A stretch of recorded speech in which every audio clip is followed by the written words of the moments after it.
فيا أحباب الله وأحباب رسوله صلى الله عليه وسلم، أوصي نفسي وإياكم بتقوى الله فقد فاز المتقون، فلا تموتن إلا وأنتم مسلمون.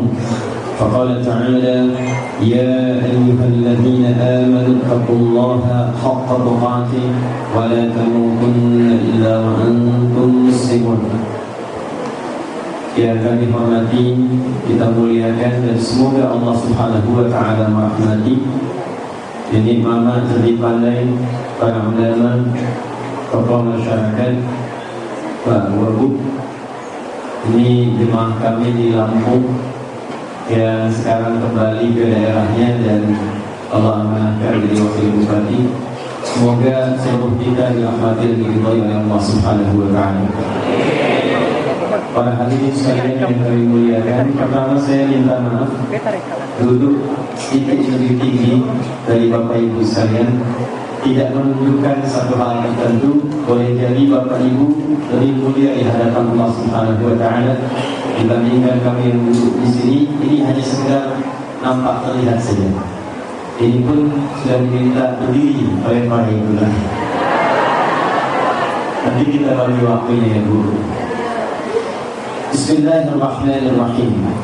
15 abad yang lalu, di era Nabi Muhammad SAW, awal menyampaikan risalah dakwah sebagai Nabi dan Rasul di kota Mekah Al-Mukarramah, di waktu yang seperti saat ini. Tadi Bapak Ibu sholat apa? Sekarang waktunya waktu apa? Halo? Di waktu seperti ini, 15 abad yang lalu, orang-orang Arab itu punya kebiasaan. Jadi kalau sudah tiba waktu asar, di sore hari, mereka akan duduk-duduk santai sambil menghitung hasil-hasil niaganya.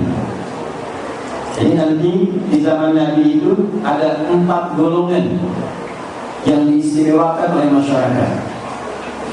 Yang pertama itu adalah pedagang, pebisnis. Bahasa Arabnya disebut dengan tajir. Jadi tajir itu asalnya bukan orang kaya, tapi yang dagang. Jamaknya disebut dengan tujar. Mereka kebiasaannya menyebar sampai nanti ada yang ke Yaman, ada yang ke Syam. Syam sekarang 4 negara. Ada di Jordania, ada di Libanon, ada di Palestina, ada Syria. Jadi ada yang kemudian musim panas, musim dingin berangkat mereka. Nanti diabadikan kebiasaan itu di surah Al-Quraish. Li'ilafi ilafihim rihlat asy-syita'i was-sayf. Jadi syita musim dingin, sayf musim panas. Itulah tujar. Yang kedua, ada syair. Jamaknya syuara. Itu kegiatannya setiap hari naik turun lembah untuk mencari inspirasi membuat lirik-lirik syair. Nanti diabadikan dengan namanya surah Asy-Syu'ara, surah ke-26. Kalau kita baca khususnya dari ayat 224 sampai nanti ke ujungnya akan ditemukan kisah tentang mereka. Wasyu'ara'u yattabi'uhumul ghawun alam tara annahum fi kulli wadi yahimun. Pernahkah engkau dengar kisah tentang para penyair di masa jahiliyah yang kerjanya naik turun lembah? Tadi saya dari lembah Gumanti yang ada di danau ini. Dulu orang-orang Mekah itu ada di antara mereka yang kebiasaan naik turun lembah untuk mencari inspirasi bikin syair. Mereka punya 16 rumus membuat syair, dikenal dengan bahar namanya. Jadi orang Arab dulu itu lihat apapun bisa bikin puisi. Ada namanya Imrul Qais, sedang pulang dari lembah, dia anak muda sedang menatap karena baru ditinggal kekasihnya. Dia langsung bikin bait puisi mengatakan gizanaki min dhikra habibin wa manzili bisaqtini wa baina dakhuli ahawlani. Mustaqil ganti kerajas yang tadi pakai tawil. Tawilun tabulun al-bukhuli fa'ada'ilu fa'ulun mafa'ilun fa'ulun mafa'ilu. Ada lagi yang menggunakan nanti rumus rajas. lihat burung-burung kecil terbang, itu bisa langsung bikin puisi. Ada burung bulbul lompat-lompat di atas pohon, bawahnya itu sungai. Al-Asma'i itu bisa bikin puisi. Sautus safiril bulbuli hayyata qalbi thamili al-ma'u wa zahru ma'an ma'a zahri lahul muqali fa anta ya sajjali wa sajjili wa mawlali fakam kalimuni al-ghazaliyul muqayyqali fadakhtuhu min wajnati min fi'li hadha rajuli faqala lana faqad bada muhawili awal walad wali wa ilahi faqultu la tuwallihi fa baytul lubluhali qalat lahu hina kata in hawadidul muqali kahata al-maqaylati al-maqalita Allah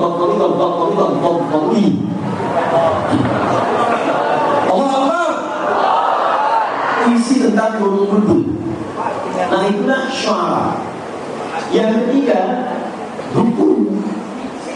Di zaman jahiliyah dukun sudah ada. Nanti datang Islam, dukun hilang. Jadi kalau ada orang jadi dukun sekarang, itu tertinggal dia, karena sudah kedahuluan oleh orang-orang jahiliyah.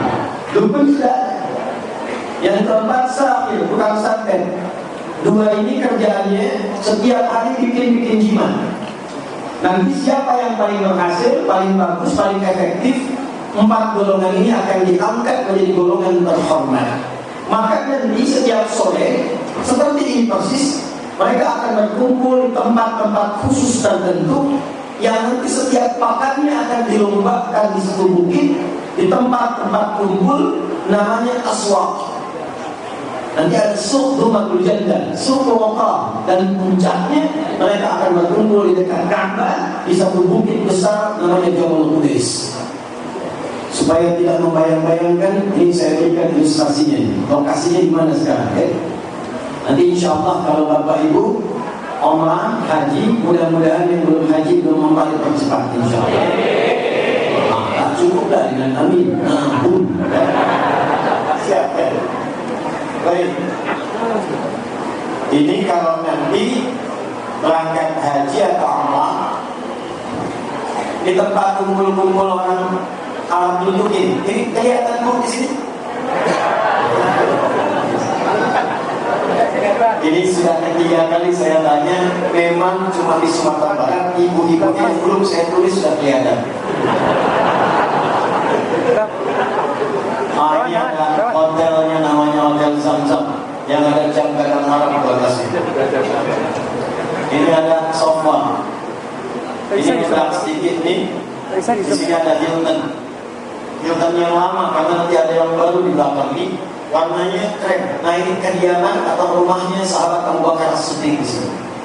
Jadi kalau kita naik pakai eskalator, belok kanan dikit ada musalla. Ini tadi seperti ini, karena desainnya agak sedikit seperti dahar. Saya pernah di India, itu desain-desainnya begini. Dan dekat pasang juga.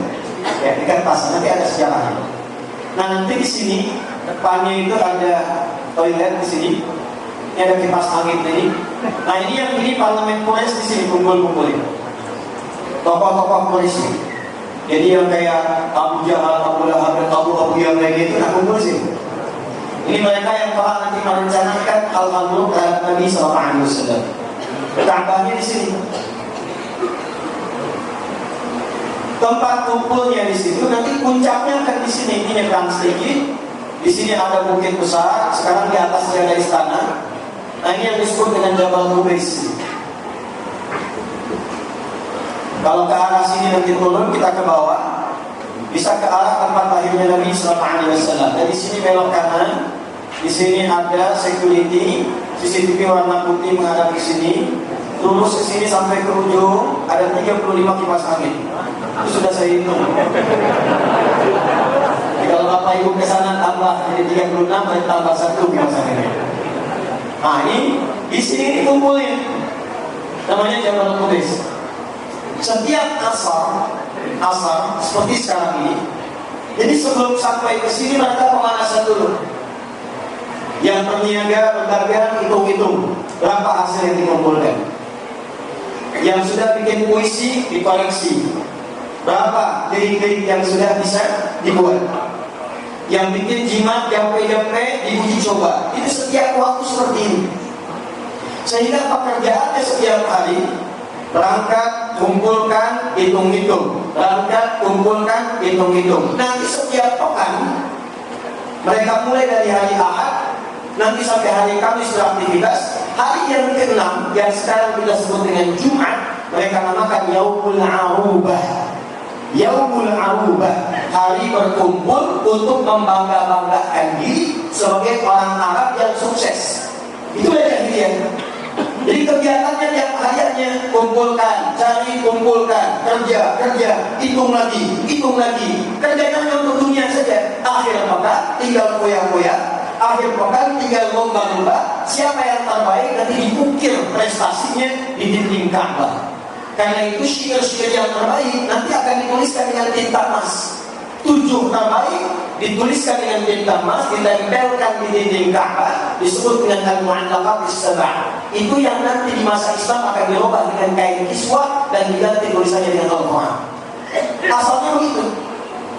Maka satu kali di era awal dakwah Nabi, orang-orang yang tadi kumpul-kumpul itu berdebat tentang kekayaan sampai mereka berselisih, sampai berkelahi satu dengan yang lainnya, hingga mereka mengatakan ini waktu asar ini, waktu sore ini, waktu yang terkutuk, membuat kita berselisih, membuat kita bertengkar, padahal kita sedang menghitung harta dunia. Maka pada saat itulah kemudian Allah menurunkan kepada Rasulullah SAW surah ke-103 yang pada saat itu turun urutannya yang ke-13 setelah Al-Insyirah, sebelum Al-Adiyah. Maka turunlah Quran surah 103 di urutan mushaf sekarang, diberi nama dengan namanya waktu Asar, Al-Asr. Maka Allah berfirman, A'udzu billahi minasyaitonir rajim, wal Asr. Innal insana lafi khusr illa alladhina amanu wa 'amilus wa tawassaw bis ya ayat saja. Yang kata Al-Imam Syafi'i rahimahullah, kalaulah dari semua Al-Quran hanya turun surah Al-Asr saja, sudah cukup surah ini untuk membimbing seluruh manusia mendapatkan ridha Allah Subhanahu wa ta'ala. Jadi surah ini surah yang ayatnya pendek-pendek, insya Allah menjadi favorit kita selain 3 kul wallah, kul a'udzu birabbil falaq, dan kul a'udzu birabbin nas. Insya Allah surah yang pendek, tapi kalau dipahami, diamalkan, kata Imam Syafi'i, mampu merubah setiap manusia menjadi dekat dengan Allah dan sukses kehidupan dunia dan akhirat sih. Tidak cukup dengan amin, kita bahas dulu surah ini. Karena itulah sore hari ini insya Allah yang akan kita bahas singkat dan padat tentang makna surah Al-Asr. Diturunnya ini seperti ini waktunya, tepat seperti kita sekarang sedang berada. Maka Allah menurunkan kepada Rasulullah SAW surah ini untuk membantah kebiasaan orang-orang Arab jahiliyah pada masa itu, yang pekerjaannya hanya mengumpulkan harta saja, hanya foya-foya saja, hanya kumpul-kumpul saja. Tidak ada kata-kata yang bermanfaat, yang ada perkelahian untuk mendapatkan dunia, perkelahian karena dagangan, perkelahian karena omset, perkelahian karena konsumen, perkelahian karena jabatan, perkelahian karena masalah duniawi. Itu aja jahiliyah. Nah, setelah diturunkan surah ini untuk orang beriman, orang-orang yang telah Islam itu berubah. Jadi tidak ada kebiasaan itu lagi. Sekarang saya mau tanya sebentar, kita beriman tidak? Kenapa jawabannya lemas? Kita beriman tidak? Jahiliyah bukan? Jahiliyah bukan? Saya mau tanya sebentar, kalau bukan jahiliyah, ada tidak orang-orang yang bertengkar karena memperebutkan pelanggan? Ada orang berselisih karena memperebutkan barang dagangan? Ada orang saling menyingkirkan, menyungkurkan, menghantam karena jabatan? Jahiliyah bukan?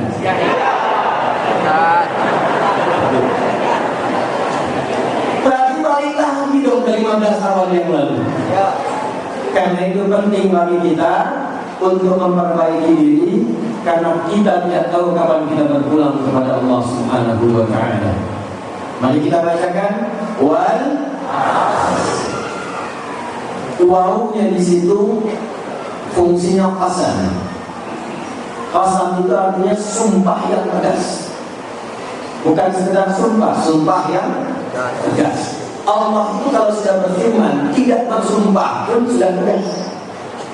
Tapi dalam ilmu balaghah, kalau ada sumpah mengawali dan membersamai satu informasi, ini menunjukkan informasi yang disampaikan begitu penting, saking pentingnya semua yang dituju mesti menyimak dan mengamalkan apa yang disampaikan. Jadi kalau ada hamba yang menyimak ayat ini lewat begitu saja, tidak mengabaikannya, tidak mengamalkannya, mengabaikan ayat ini, itu pada saat yang bersamaan dia sedang mengabaikan sumpahnya Allah Subhanahu wa Ta'ala. Contoh begini, Bapak kali dia ditanya teman, betul kau sekali mau datang? Betul insya Allah, doa kita insya Allah mustajab 7 September yang lalu. Yang betul, insya Allah ini sudah ada konfirmasinya. Sumpah demi Allah, insya Allah sudah ada konfirmasinya. Nah setelah bersumpah seperti itu, ternyata lawan bicara tetap tidak percaya. Saya tak percaya itu. Kira-kira bagaimana perasaan orang yang bersumpah itu? Sekarang Allah bersumpah menyampaikan firman-Nya, lalu hamba-Nya abai terhadap firman-Nya. Lalu bagaimana kira-kira Allah Subhanahu wa Ta'ala melihat hamba-Nya itu? Sedangkan sifat Allah itu juga kembali kepada pikiran hamba-Nya. Kalau hamba-Nya itu dekat, Allah semakin dekat. Kalau hamba-Nya menjauh, tetap Allah berikan jalan untuk datang kepadanya. Tapi kalau hamba-Nya abai, maka akan dibiarkan oleh Allah Subhanahu wa Ta'ala. Itu yang disebut dengan istidraj. Perhatikan kalimatnya. Quran surah kedua Al-Baqarah di ayat 152. Fadhkuruni washkuruni. Fadhkuruni, engkau menyebut aku.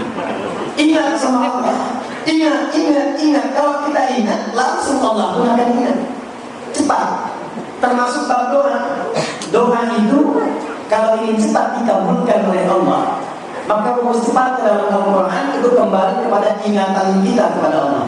Semakin cepat kita ingat kepada Allah, semakin cepat kita diingat dan dijawab. Bahkan ada orang yang ketika ingatannya kuat terhadap Allah, dia belum meminta sudah dijawab. Ada yang saking dekatnya dengan Allah, belum minta sudah dijawab. Itu rumusnya ada di Quran surah kedua Al-Baqarah ayat 186. Paling kiri sebelah bawah di mushaf. Contohnya di Quran surah ketiga di ayat ke-37, sama-sama di kiri paling bawah di mushaf. Quran surah kedua ayat 186. Wa idza sa'alaka 'ibadi 'anni fa inni qarib ujibu da'wata ad-da'i idza da'ani. Maka belum selesai ayatnya. Fal yastajibu wal yu'minu bi la'allahum yarshudun. Kata Allah Muhammad SAW, jika ada hambaku yang ingin mendekat kepadaku, bertanya kepadaku untuk mendekat kepadaku. Biasanya kalau ada hamba ingin mendekat kepada Allah, motifnya dua. Yang satu ingin tobat dari dosa, yang kedua punya persoalan ingin minta. Jarang ada yang ketiga. Biasanya kalau bukan ingin tobat dari dosa, atau yang kedua ada persoalan ingin minta, ya Allah, ya Allah, ya Allah. Itu talian hamba. Maka apa jawab Allah? Kata Allah, ini standarku untuk hambaku. Siapapun yang minta kepadaku, aku akan kabulkan. Aku akan kabulkan. Jadi doa itu asalnya setiap diminta pasti dijawab. Jadi kalau ada orang berdoa meminta tidak terjawab, itu sebetulnya bukan Allah nggak jawab. Boleh jadi ada sekat yang menjadikan jawaban Allah itu memantul. Itu hadis ada hadis Muslim di antaranya. Umma dzakara rajula ash'atha aghdara yudhilu as-safa wa yamuddu yadayhi ila as-samai wa yaqulu ya Rabb ya فقال رسول الله صلى الله عليه وسلم أن يستجاب لذلك فملبسه حرام مطعمه حرام مشربه حرام وغذي بحرام. Nabi mengisahkan seorang laki yang menempuh perjalanan panjang safar itu mempercepat terkabulnya doa. Bapak ibu safar memelah ke Mekah atau berangkat tugas dari sini ke Jakarta, diniatkan untuk ibadah. Anak-anakku belajar ke pondok, berangkat, ada yang ke Halau, ada yang ke Bukit Tinggi, ada yang ke Padang Panjang, berangkat dari sini diniatkan ibadah. Itu setiap perjalanannya mempercepat terkabulnya doa. Hadis lain Ibnu Majah nomor hadis 233. An Abi Darda radhiyallahu ta'ala anhu qala Rasulullah sallallahu alaihi wasallam man salaka tariqan yaltamisu fihi 'ilman sahhala Allahu lahu tariqan ila al-jannah wa innal malaikata la tad'u ajnihataha ridwan li talibin 'ilmi. Siapa yang menempuh perjalanan diniatkan untuk belajar, maka setiap langkahnya akan dijadikan oleh Allah meringankan dia ke surga. Dan saat dia di perjalanan, malaikat membentangkan sayapnya memohonkan ridha kepada Allah. Ridha malaikat di antara maknanya mengaminkan doa orang yang sedang akan belajar itu. Jadi perjalanan jauh itu mengabulkan doa.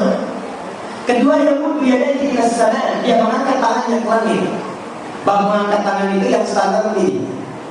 Jadi ini dua telapak disatukan di depan dada ini, mempertemukan keduanya. Biasanya kalau saya mencontohkan paling mudah, di kanan ada garis, di kiri ada garis, pertemukan garisnya, kemudian di depan seperti ini.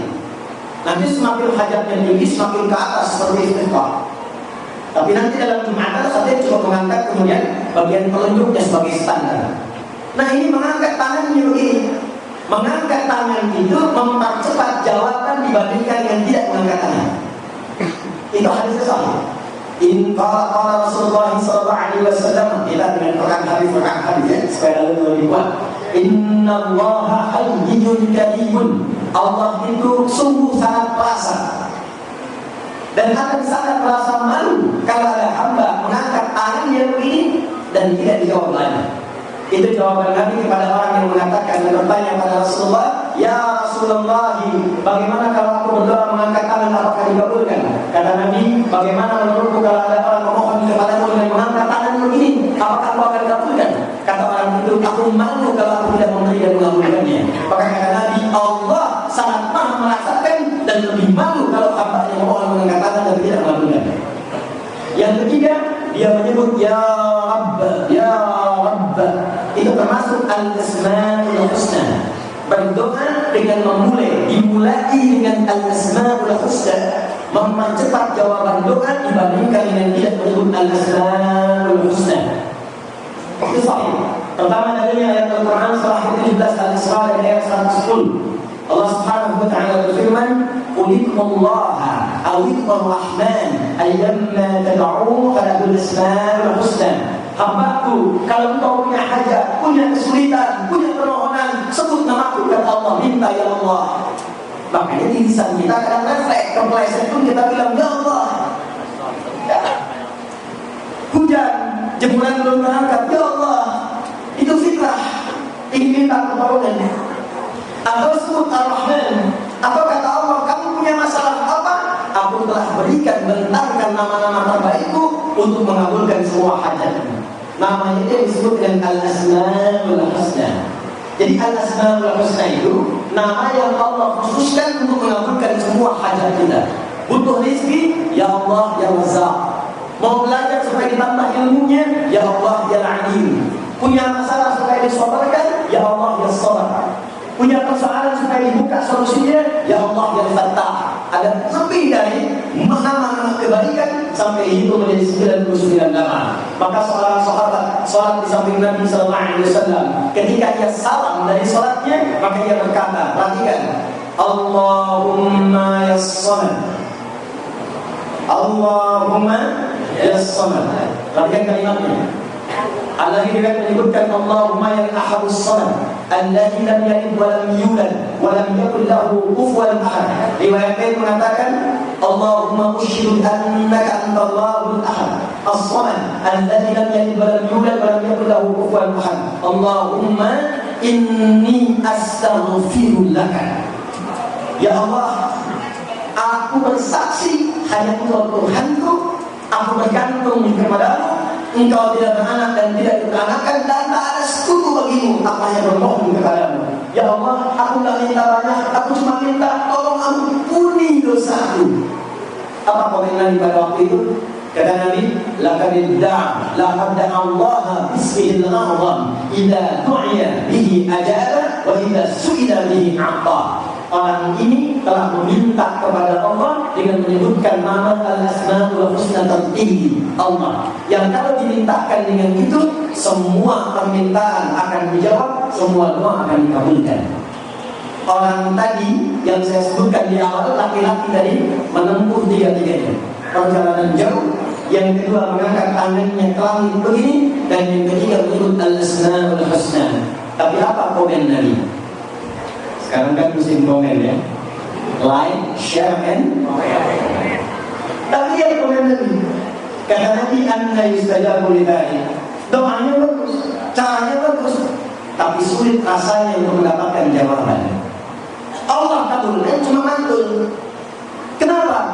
Maaf, balbasu haram, pakaiannya haram, makamu haram, makanannya haram, masyarabu haram, minumannya haram, wahudyan haramin, dan perangkat hidupnya dihasilkan dari yang haram. Tipu menipu, mencuri, korupsi, sogok menyogok, dan seterusnya. Itu kalau dilakukan jadi makanan, masuk ke mulut, tembus ke perut, maka akan menjadi hijab, termasuk dari dosa. Seperti ini. Lihat ini. Ini apa ini? Ini gelas. Isinya air. Ini air apa? Air bening. Kalau putih susu. Kita ceknya susu bukan. Alhamdulillah, air bening. Nah, lihat sini. Ini gelas. Ini ada ruangnya terbuka. Ini mau dimasuki apa saja bisa masuk. Bening tambah yang hitam jadi kopi hitam, tambah susu jadi kopi susu. Masukkan apapun masuk. Tapi kalau kita berikan sekat begini, lalu kita akan masukkan sesuatu di atasnya, masukkan. Kenapa? Karena ada sekatnya. Bukan karena kopinya tak dimasukkan, tapi karena ada sekat, kopinya tak masuk. Cahaya juga begitu. Kalau ditembuskan ada sekatnya, cahaya tak masuk. Yang bahaya itu begini, semakin keras sekatnya. Kalau tisu masuk juga masih masuk. Ini kertas dipaksa masuk. Tapi kalau sekatnya seperti ini, keras, mau masuk itu susah. Jadi orang-orang yang bermaksiat, makanannya haram, pakaiannya haram, minumannya haram, masuk haram ke dalam tubuhnya, dia seakan membuat sekat antara hatinya dengan rahmat Allah Subhanahu wa Ta'ala. Nanti lama-lama yang seperti ini akan mengunci bagian pintu hidayahnya, mulai dari telinga. Wa fi adhanihim waqra, Surat 6 ayat 25. Dan tiba-tiba nular ke telinga, di telinganya ada sumbatan. Dulu sebelum adzan sudah ingat waktu sholat, sekarang sudah berkumandang masjid samping rumahnya. Itu toa masjid rumahnya begitu. Allahu Akbar, Allahu Akbar, masih nggak terdengar. Nah, ini bagian yang penting kita pahami. Fikih doa asalnya setiap diminta itu pasti dikabulkan. Kalau belum terkabul, bukan Allah tidak mengabulkan. Ada hamba yang berbuat sekat sehingga antara jawaban dengan apa yang diharapkan tidak tersambung seketika dan cepat. Apa hubungan dengan pembahasan kita? Balik lagi kita tadi. Jadi setiap doa itu akan dikabulkan sepanjang kita memenuhi ketentuan dan keinginan Allah Subhanahu wa Ta'ala. Tapi yang jahiliyah ini, alih-alih berdoa, yang dilakukan cuma kumpulkan, ketemu, persaingan, selesai. Maka turunlah Quran yang surah 103. Allah langsung bersumpah. Ketika dimulai dengan sumpah, maka Allah meminta kepada semua hamba yang beriman untuk fokus menyimak surah dan ayat ini, juga mengukur dirinya untuk membedakan antara jahiliyah dengan yang bukan jahiliyah. Sekali lagi, kita tanyakan lagi, jahiliyah bukan? Kita jahiliyah bukan? Jawabannya lebih keras, jahiliyah bukan? Waktu sore menjelang maghrib. Kalau sore secara umum bahasa Arabnya masa. Sore menjelang maghrib itu asar. Dua, Asar itu menunjuk kepada waktu secara umum yang kita isi untuk beraktivitas. Dan biasanya makna kedua ini yang dijelaskan oleh para ulama. Jadi tidak disebutkan kata asar kecuali menunjuk kepada waktu yang diberikan untuk mengiringi kita beraktivitas. Aktivitas itu setiap dikerjakan pasti ada waktunya. Gak mungkin ada orang beraktivitas gak ada waktunya. Bapak Ibu kalau tidur siang atau malam? Malam itu waktu. Kalau kerja siang atau malam? Siang itu waktu. Tadi bangun jam berapa? Itu waktu. Subuh jam berapa tadi? Itu waktu. Setiap waktu yang menjadikan kita mampu beraktivitas itu disebut asal namanya. Cara menerjemahkan ayat ini perhatikan cara tafsirnya. Wal asr.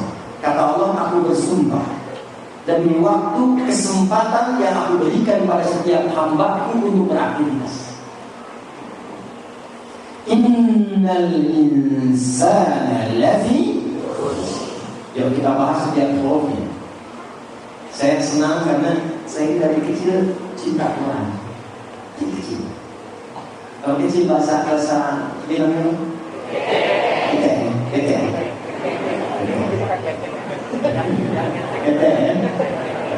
Ayam kata ayam kecil ya. KTM. Saya sejak KTM. Itu cinta Quran. Cinta Quran. Jadi saya pelajari bagaimana memahami Quran itu. Ternyata dasarnya dari bahasa. Karena itu ketika kuliah saya pilih fakultas bahasa untuk memahami Quran. Karena saya lihat Imam Syafi'i begitu, Imam Ahmad begitu, para ulama begitu dari bahasanya. Sekarang pun disertasi kami itu menganalisis bahasa Quran. Jadi kita mengkaji bahasa Quran 30 juz. Karena indah sekali Quran itu, setiap unsur bahasa indah. Nah sekarang kita coba satu-satu. Inna misalnya, apa itu inna? Sesungguhnya. Apa itu sesungguhnya? Inna. Yuk kita baca. Inna harfun nasbin wa tawkilin tansibul isma wa tarfa'ul khabar mabniyun 'ala al-fath la mahalla lahu min al-i'rab. Itulah inna. Paham? Tidak.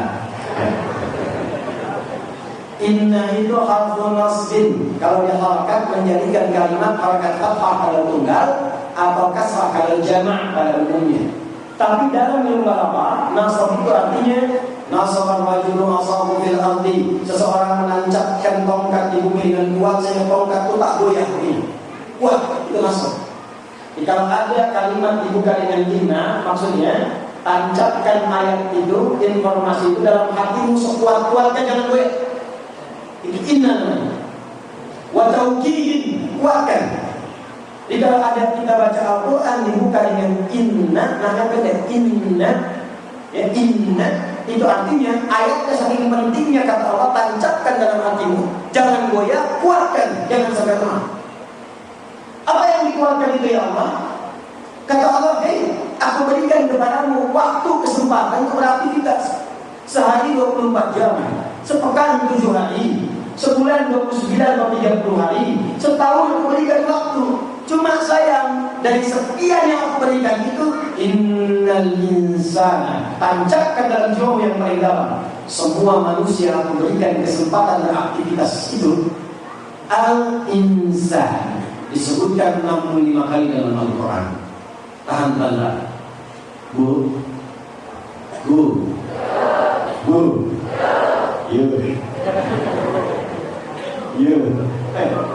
Manusia itu setidaknya disebut dengan 5 nama dalam Al-Quran. Berapa nama? 5 atau bahasa ini? 1 C 2 3 4 P 5 dapat saya. Jadi manusia itu ada 5 nama dalam Al-Quran. Alhamdulillah. 1 Bashar. Apa namanya? Bashar. Disebutkan 35 kali dalam Al-Quran. Dan itu nama pertama yang diperkenalkan oleh Allah kepada malaikat dan jin. Jadi malaikat diciptakan duluan dari nur cahaya. Kedua jin diciptakan. dari api yang menyala-nyala. Al-Hijr ayat ke-17, ayat ke-27, Al-Hijr ayat 27. Wal janna khalaqnahu min qablu min naris samum. Ketiga, baru manusia. Ketika manusia diciptakan itu, nama pertama yang diperkenalkan Bashar namanya. Wa idh qala rabbuka lil malaikati inni khaliqun bashara. Quran surah 15 ayat ke-28.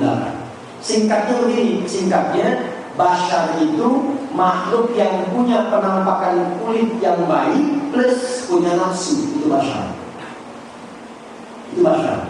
Manusia itu diciptakan tampilannya bagus. Bagus, kalau tak percaya, coba masuk kebun binatang, ya. Nanti ukur dengan setiap hewan. Bandingkan, masih bagus kita. Tapi sayang, awas hati-hati. Mesti dicatat, manusia pun punya nafsu. Jadi ada makhluk yang punya nafsu itu namanya takwa. Nanti takwa disebutkan 115 kali, ya. Dan jadi pastinya 240 kali. Nafsu disebutkan 115 kali. Takwa itu sifat malaikat. Jadi malaikat itu hanya punya takwa saja, tak punya nafsu. Takwa itu sifat baik saja. Makanya malaikat tidak ada yang pernah melanggar. Quran surat 66 ayat yang ke-6. Sifat malaikat itu la ya'sunallaha ma amarahum wa yaf'aluna ma yu'marun. Malaikat tak pernah kenal maksiat karena memang tidak punya nafsu. Itu malaikat. Pernah dengar malaikat Jibril korupsi ayat? Malaikat mau terbuka mencabut nyawa kemarin? Tak ada malaikat maksiat. Karena itu jangan capek kita memuji malaikat karena memang sudah baik. Tak ada nafsunya. Nah sebaliknya ada makhluk yang diciptakan dengan nafsu saja, tak ada takwanya. Itulah hewan. Kambing.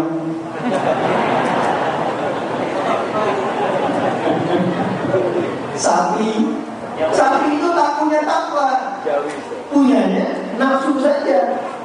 Tadi kami sedang kencang-kencangnya itu tiba-tiba mendadak. Sapi lewat, dan sapinya santai aja, dia pergi jalan lagi. Ibu sudah bersih-bersih lantai depan rumah, tiba-tiba ayam lewat buang kotoran. Ibu nggak usah lari, dasar ayam memang begitu. Ada teman di situ. Kuda ada kuda? Kuda lewat keliling tanah datar tak pakai celana, tidak malu dia. Karena memang yang punya nafsu, ya takwa. Manusia itu gabungan malaikat dan sifat hewan. Dia punya takwa, dia punya nafsu. Nah, cara kita mengendalikan nafsu supaya tidak mengikuti jejak hewan atau lebih daripada hewan, karena nanti ada orang dimasukkan ke dalam neraka jahanam di kerak bawahnya. Apa di antara sifatnya? Dia lebih buruk dibandingkan hewan ketika hidup di muka bumi. Sapi makannya apa? Kambing makannya rumput. Sapi, kambing makannya rumput. Ada manusia makan aspal yang harusnya 7 cm cuma 5 cm jalan. Nah itu nanti kalau nggak tobat, itu masuk neraka jahanam paling bawah. Tapi poinnya, bagaimana cara mengelola nafsu itu? Temukan setiap kalimat Bashar dalam Al-Quran 35 kali disebutkan. Bashar itu 1 kali. Yang kedua, kadang disebutkan dengan nama ins, dipasangkan dengan jin 18 kali disebutkan dalam Al-Quran. Ya ma'syaral jinni wal ins wa ma khalaqtul jinna wal ins. Jin dengan ins itu pasangan dalam Quran katanya, tapi maknanya beda secara langsung. Kalau jin itu tersembunyi, setiap kalimat yang dimulai dengan jim dan nun dalam bahasa Arab artinya tersembunyi, tak nampak. Janin, kenapa disebut janin? Karena tersembunyi dari rahim ibunda, tak nampak sama-sama. Jannah, surga, kenapa disebut dengan jannah? Karena sekarang belum tampak di hadapan kita. Jin kenapa disebut dengan jin? Karena fitrahnya diciptakan tersembunyi, tak nampak dalam pandangan kita. Karena itu kalau ada jin melakukan penampakan, itu jin sedang punya masalah. Karena sifatnya tersembunyi. Dan tidak ada yang bisa melihat jin, karena fitrahnya begitu. Tidak ada yang bisa.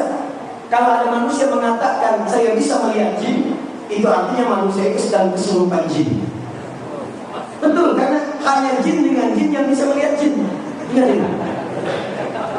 hanya antara jin yang bisa melihat jin. Jin itu nggak ada, jin dan jin itu cuma di sini aja. Cuma jin yang bisa melihat jin, karena itu tersembunyi. Lawannya ins. Jadi kalau jin sifatnya itu tersembunyi, ins sifatnya tampak. Manusia itu tampak, kelihatan wujudnya, kelihatan datangnya, kelihatan pulangnya.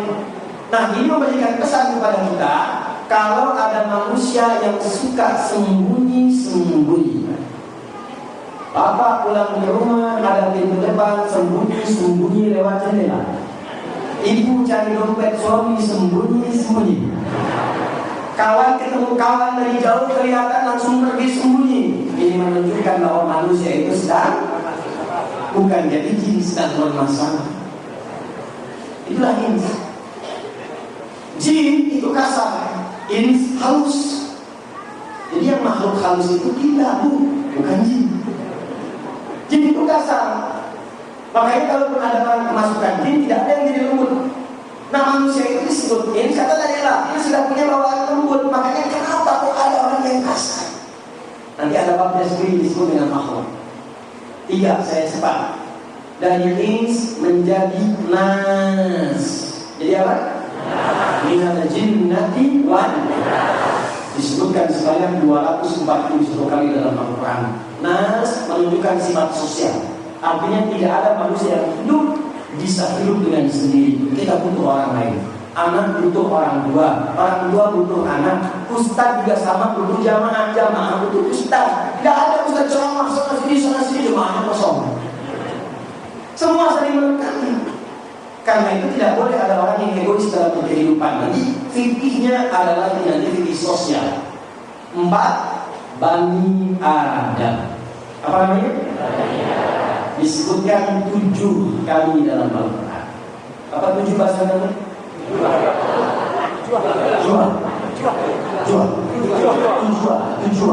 Tujuh.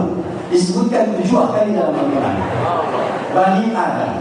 Bani Adam itu maksudnya tidak ada manusia, anak manusia lahir di bumi kecuali nasabnya akan jelas tersambung ke Nabi Adam alaihissalam sebagai bapak moyang kita. Nah, karena itulah mukjizat Nabi Muhammad SAW. Di antara mukjizat beliau, dari lahir bapaknya meninggal, tapi nasabnya paling jelas sampai ke Nabi Adam alaihissalam. Jadi ayahnya itu meninggal, beliau lahir yatim, tapi nasabnya sampai ke Nabi Adam. Kita cek. Muhammad sallallahu alaihi wasallam bin Abdullah bin Abdul Muttalib bin Hashim bin Abdul Manaf bin Qusay bin Murrah bin Kilab bin Ka'b bin Ghalib bin Fihr bin Malik bin Nadar bin Kinanah bin Khuzaimah bin Mudrikah bin Ilyas bin Nizar bin Mudar bin Ma'ad bin Adnan bin Adi bin Aqil bin Muqawwam bin Nahur bin Taris bin Ya'rub bin Yasjud bin Nabi bin Ismail alaihissalam bin Ibrahim alaihissalam bin Azar bin Nahur bin Abid bin Kinan bin Al-Fahsha bin Sam bin Nuh alaihissalam bin Ikhtaib bin Tushara bin Kinan bin Anwas bin Tis bin Adam alaihissalam. Coba ulangi. Jadi insya Allah semua kita keturunan Nabi, insya Allah. Nabi Jadi tak ada yang manusia lahir keturunan orang itu, tak ada. Ya, itu hanya tesis di luar saja. Nah, yang kelima, inilah ayat An-Nasr, Al-Insan. Disebutkan 65 kali dalam Al-Quran. Tidak disebutkan insan kecuali nama bagi semua aktivitas manusia. Manusia yang berkegiatan itu dari bangun tidur sampai tidur, itu bahasa Arab disebut dengan insan. Kenapa saya bahas dari mulai bashar sampai insan? Saya ingin tunjukkan betapa detailnya bahasa Quran. Jadi kalau bukan firman Allah, bukan seperti itu bahasanya. Mungkin akan dikatakan innal bashar, innal ins. Tapi Quran itu luar biasa detail ketika menyebutkan ya ma'syarul jinni wal pakai ins, minal jinnati wal pakai nas. Tapi di sini ketika diberikan waktu beraktivitas, pasangannya insan. Itulah firman Allah menunjukkan Al-Quran firman Allah mukjizat, bukan kata-kata biasa dari Muhammad SAW. Innal insan, sungguh seluruh manusia yang beraktivitas itu lafi berpotensi mengalami kerugian. Maaf, Bapak dagang kasih modal 24 juta. pulang-pulang cuma bawa 20 juta, untung atau rugi? Rugi berapa Bu? 4 juta. Ada ibu suami pergi berdagang, dimodali 24 juta, pulang cuma bawa sampai juta. Rugi, untung? Berapa ruginya? 20 juta. Ada orang oleh Allah diberikan waktu beraktivitas selama 24 jam. Ternyata yang dibawa pulang kepada Allah cuma 4 jam. Berapa ruginya? Nah, jahiliyah itu disifati oleh Quran banyak ruginya, karena waktunya dihabiskan untuk mencari dan mengerjakan kegiatan yang tidak punya nilai di sisi Allah Subhanahu wa Ta'ala. Berbagi, dia. Mencuri, dia. Mabuk, dia. Pak. Jahiliyah itu pemabuk yang paling amatir. Paling amatir itu 5 kali dalam sehari. Profesional lebih daripada itu. Di pemabuk amatir itu 5 kali. Kalau baru 2 kali masih coba-coba. 5 kali dalam sehari. Di pemabuk sudah ada zaman jahiliyah. Zaman sekarang ada begal. Zaman jahiliyah begal itu tak tanggung, sekampung itu ada kampung begal, namanya kampung Ifa. Tokohnya diantaranya Junduk bin Junadah. Tadi saya cerita belakang. Jadi pembegal ada, pemabuk ada, pezina komplit, pembunuh lengkap. Ada preman Mekah. Itu yang kerjanya sering duel.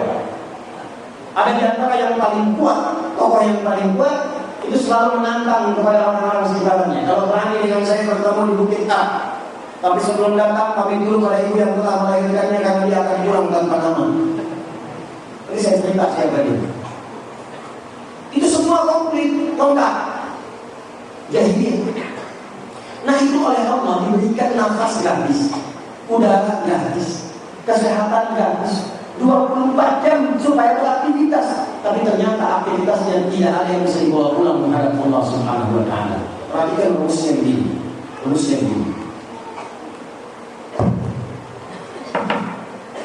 Jika ada manusia, kita manusia bukan? Berarti kita termasuk yang difitah, yang dituju di ayat ini. Ingat, ayat ini bukan untuk kamu, bukan untuk ayam, bukan untuk elang. Ayat ini untuk kita. Dan itu kata para ulama, kalau sedang baca Al-Quran, rasakan ayat itu ditujukan untuk kita secara langsung. Kita yang sedang dituju oleh Allah. Perhatikan baik-baik. Manusia yang beraktivitas, apapun pekerjaannya, diberikan modal waktu oleh Allah. Tapi sayang ada orang yang mengisi waktunya tak punya nilai di hadapan Allah. Kapan itu bisa punya nilai? Maka dalam bahasa Arab, kalau ada satu kondisi yang mengeluarkan kita dari situ, maka gunakan huruf illah. Gunakan huruf illah. Tadi kan dikatakan manusia berpotensi rugi. Kita ingin keluar dari kerugian, maka tambahkan illah setelah itu.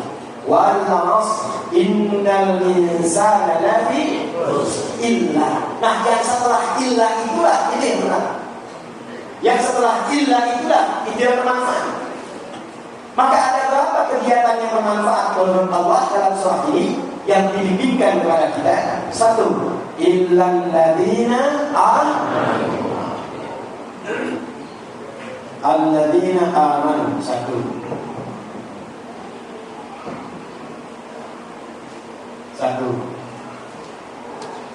Teruskan dulu. 2. Wa amilus shalihat. 3. Wa tawassaw bil ya. 4. Wa tawassaw bis 4 di sini. Jadi kalau kita pegang 4 ini sampai kita wafat, maka kita akan digolongkan oleh Al-Quran termasuk orang yang beruntung dan akan bahagia saat kembali kepada Allah Subhanahu wa Ta'ala. Mau seperti itu? Ingin seperti itu? Yuk, perhatikan baik-baik ayatnya, karena ini di antara surah terpenting yang diturunkan dalam Al-Quran. 1. Alladzina ismun mausul yadullu 'ala al-jami' al-jam'iyyah. Alladzina itu disebutkan sebanyak 1080 kali dalam Al-Quran.